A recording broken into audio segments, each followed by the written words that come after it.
अगर अब उनको दे देंगे वो, तो क्या आगे वो ऐसा करेंगे कि नहीं करेंगे, या हर 6 महीने बाद इस्तीफा देकर फिर से वोट मांगने आएंगे? जायज बात है, सवाल है, क्योंकि ये स्थिति उन्होंने खुद पैदा की। और साथियों, दूसरी ओर भारतीय जनता पार्टी की बात, पवन बेनीवाल जी 7 साल भारतीय जनता पार्टी में रहे और भारतीय जनता पार्टी छोड़कर ये किसानों के आंदोलन में गए और बाद में कांग्रेस पार्टी में आए। इन्होंने खुद बताया कि इस उम्मीद में कि बीजेपी की सरकार है, विकास की बात करते हैं, बहुत बड़ी बड़ी बातें करते हैं, शायद इलाके का भला ये करवा सके, लेकिन गाड़ी के टायर जरूर घिसा दिए इन्होंने, विकास तो कहीं कुछ हो नहीं पाया और आगे दुखी होकर इन्होंने भारतीय जनता पार्टी का साथ छोड़ा। वरना चेयरमैन होते हुए सत्ता पक्ष में जिनकी सरकार अभी है, कौन सोचता है भाई? लोग तो चेयरमैन के पीछे फिर भी भागते फिरते हैं, या किसी भी होने के पीछे सत्ता पक्ष के साथ, ये तो छोड़ के आए। ये बातें हैं देखने वाली। सत्ता पक्ष में भारतीय जनता पार्टी काम करने का कभी कोई इरादा रहा नहीं, केवल खोखले नारे दिए। चाहे 15 लाख की बात मैं आपको याद दिलाना चाहूं, या विकास की या कोई भी बात की, कोई तो नारा सच साबित हुआ होता, लेकिन ना किसानों की, ना आम नागरिक की, ना गरीब आदमी, जो हमारा सबसे शोषित वर्ग है, सबसे गरीब वर्ग है, उनके लिए क्या किया? किसानों को कहा कि आपके अकाउंट में 6-6 हजार रुपया साल में देंगे। अब चुनाव आया तो दिया, चुनाव खत्म हुआ तो वापस मांगने लग गया, वापस पैसे कटने लग गए किसानों। ये कहने की बात कुछ और होती है, करने की कुछ और होती है भारतीय जनता पार्टी।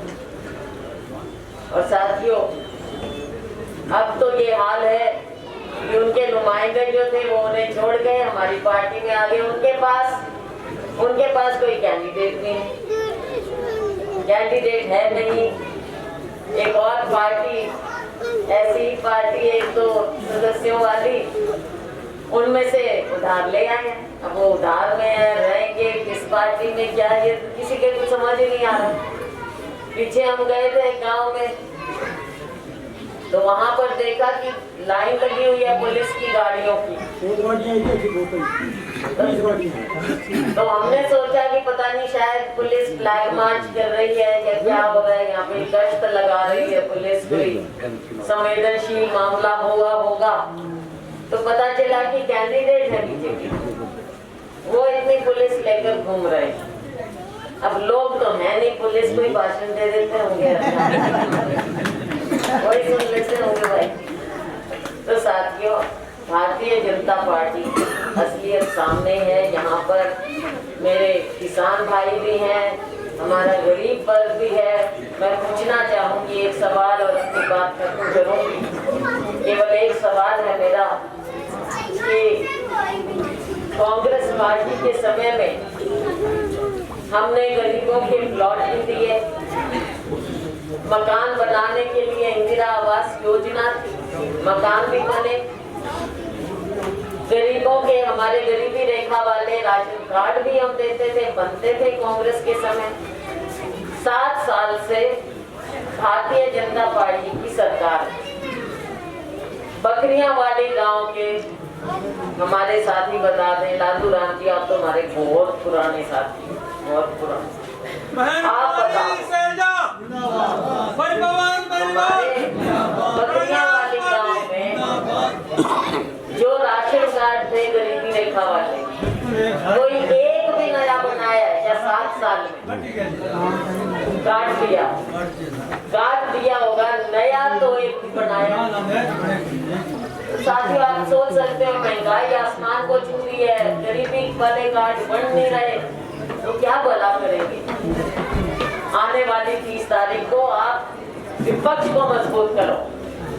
अगर विपक्ष की आवाज नहीं होगी, अगर राहुल गांधी की आवाज नहीं होगी, मजदूरी की आवाज उठाने वाला कोई नहीं है, चाहे गरीब है, चाहे किसान है, चाहे मजदूर है। केवल राहुल गांधी हर नागरिक की आवाज उठा रहे हैं। तो 30 तारीख को कांग्रेस को मजबूत करो, विपक्ष को मजबूत करो। अगली सरकार कांग्रेस की बनने जा रही है, उसकी शुरुआत आप लोग यहाँ से करके दिखाओ। बहुत बहुत धन्यवाद पवन जी को यहाँ से दिखा करके जो। जय हिंद। कब चुनाव कांग्रेस के लिए, विपक्ष के लिए, सबके लिए बहुत महत्वपूर्ण है। आज के दौर में आप कांग्रेस प्रत्याशी पवन जी को कहाँ खड़ा पाते हैं? पवन जी पूरी तरह से आश्वस्त हैं। हम सभी लोगों पर विश्वास करके कांग्रेस पार्टी ये चुनाव जीतेगी। मुद्दे बहुत हैं दूसरी पार्टियों के। एक तो कि एक पार्टी वो है जिसने ये उपचुनाव में धकेला, यहाँ के लोगों का अनादर किया, जिन्होंने उन्हें जिताकर भेजा, अब वापस वहीं पर आ गए हैं। तो ये तो हल्के का और लोगों का अनादर हुआ है। भारतीय जनता पार्टी की असलियत सबके सामने है। ना उनके पास कैंडिडेट, ना उनके पास मुद्दा। 7 साल से सरकार में उन्होंने इस इलाके का कोई कल्याण नहीं किया, कोई कार्य नहीं किया। अब लोग क्यों उन पर विश्वास करें? बीजेपी प्रत्याशी कहते हैं कि 70 साल में इलाहाबाद के साथ नाइंसाफी हुई, चाहे कांग्रेस की सरकार थी, नेहरू की सरकार थी, और वो कहते हैं 3 साल में इलाहाबाद को पेरिस बना देंगे। नहीं, बिल्कुल 7 साल में शायद पेरिस की ओर वो लेकर चले हैं इस हल्के को, इसलिए उन्हें पेरिस कहाँ से याद आ रहा है। 7 साल में जब यहाँ भारतीय जनता पार्टी की सरकार रही है तब क्यों नहीं किया काम? सरकार करती है ना काम, क्यों नहीं किया? अगर काम किया होता तो पवन जी खुद बताते। 30 सालों से इलाहाबाद विधानसभा क्षेत्र जहां सेम की समस्या है, राजस्थान के टच के गांव हैं जहां पीने का पानी नहीं है, कई सरकारें रही, क्या मानती हैं आप इस इलाके देखो में? सरकारें रही, लेकिन ये मैं दावे के साथ कह सकती हूँ कि जब कांग्रेस की सरकार थी तब यहाँ पर हर गांव में हमने पैसा भेजा था, विकास में उनको हिस्सा दिया था। हाँ, ये बात ज़रूर कह सकते हैं कि जब इतने साल लोकदल की भी सरकार रही, 7 साल से बीजेपी की सरकार रही, पवन जी खुद दर दर भटके हैं यहाँ पर सेम की समस्या का हल निकालने के लिए, नहरों के लिए और सारी बातों के लिए, लेकिन आखिर ये निराश हुए क्योंकि भारतीय जनता पार्टी का विश्वास नहीं काम में, केवल झूठ बोलने में। लोकदल ने हमेशा केवल दमन की राजनीति चौधर की है, काम में उनका भी विश्वास नहीं है। केवल कांग्रेस पार्टी है जो कहती है वो करती है। चुनाव में कहाँ खड़ी है कांग्रेस? कांग्रेस जीत की ओर खड़ी है।